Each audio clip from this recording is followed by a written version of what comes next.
G'day guys, what's cracking? It's Ralph here, and tonight we're taking the Sigma 85mm f1.4 out for a bit of a spin.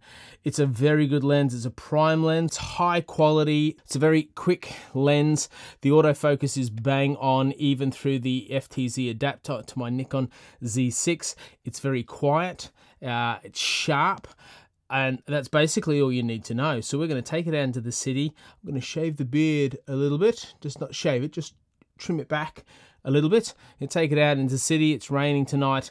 The lights are reflecting all over the place in surfers. We're going to head down to Chinatown and get some art on, because it's an art lens.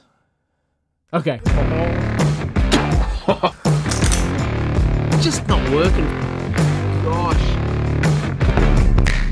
Oh, it's so good.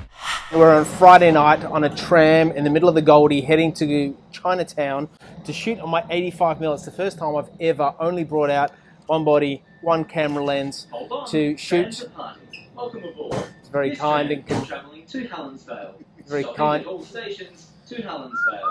very kind and considerate tram driver, this one.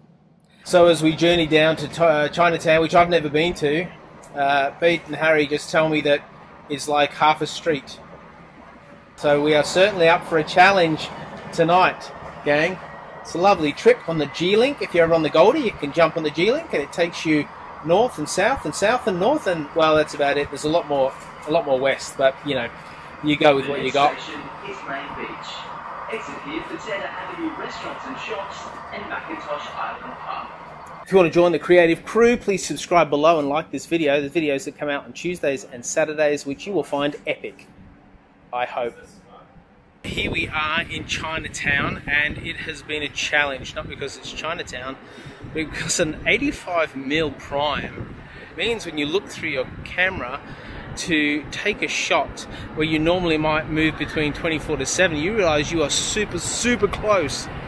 And all of a sudden, all the compositions that you might normally see when you go out shooting, you can't see anymore because you put your eye up to the camera and you literally feel like you're sucked right into the face of it. So it changes the way you have to think about it. It means you have to use different angles, you have to use different perspectives, you have to look for smaller compositions rather than the large landscape ones. So I'm finding this a really interesting and intriguing challenge that's really quite stretching me. Now, my Sigma 85mm drops down to 1.4. That means two things. It means that it lets in a lot of light, which means you can keep a low ISO, which means you can get better quality shots.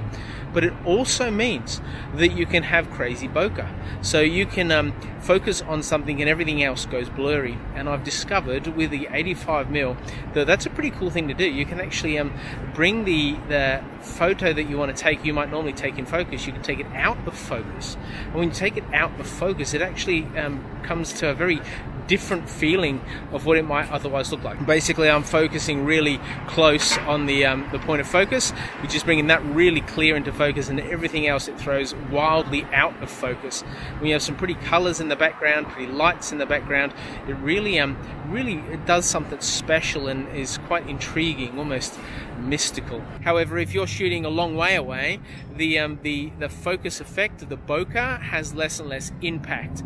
So if you're shooting, say, something that's 50 meters away and you focus in on it, most of it's going to be in focus. However, if you shoot at something that's a meter in front of you, you'll get a slither of focus and the rest will be out of focus. So there's something interesting to play around with. It's great for portraits. When you zoom in on someone's eye, you focus on someone's eye, and this sort of gets all creamy. Like my beard would be nice and creamy, nice and smooth, and the eye would be pin sharp.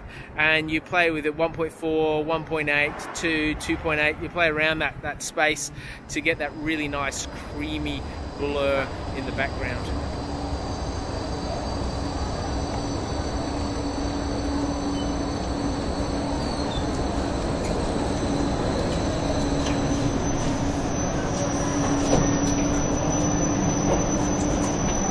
The beautiful thing about city photography and street photography when it rains is everything looks better. You can take a photo of, like, I don't know, a traffic light or a lamppost and it looks better. How is that possible? So if it's raining and you're near lots of lights, go out and get stuck into it. The only other thing I want to say today is when you shoot with 85mm in dark light conditions and you're mucking about with the bokeh and the field of view, I would advise shooting in manual focus mode.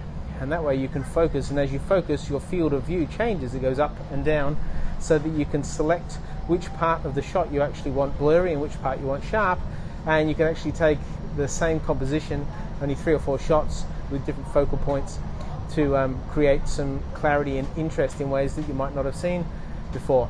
This has been a real challenge and eye-opener. I spent the first half of this experiment hating the 85mm, and now pretty keen for it. So I'd encourage you, if you've got any lens, set it to a certain... is Southport South. Exit here for bus connections to Ashmore and Bundle. It's not very considerate, is it? Just don't realise we're actually doing a video thing here. What can you do? So I'd encourage you to commit to a focal length and go out and shoot that for a day. Please exit from the right-hand side of the tram in direction of travel. For your own safety, please use the pedestrian crossings to cross the road. He's so cheery, isn't he? You can't hate him, he's just cheery. So select a focal length, go out and get them, enjoy it, it'll challenge you. Don't shift from that. If you've got a prime lens, use that. And I'd encourage you to limit yourself. Hold on, tram departing. Welcome aboard. This tram is travelling to Broadbeach South, stopping at all stations. I'd encourage you to grab a lens, prime lens, and go out and just shoot with that. Or if you've got a particular lens in your bag that you don't use much, just challenge yourself when you go out for a shoot. Just take that. It's so much lighter and easier when you're just carrying one camera and one lens rather than, well, a big bag. Thanks for watching. Thanks for subscribing. Thanks for liking it. See you soon.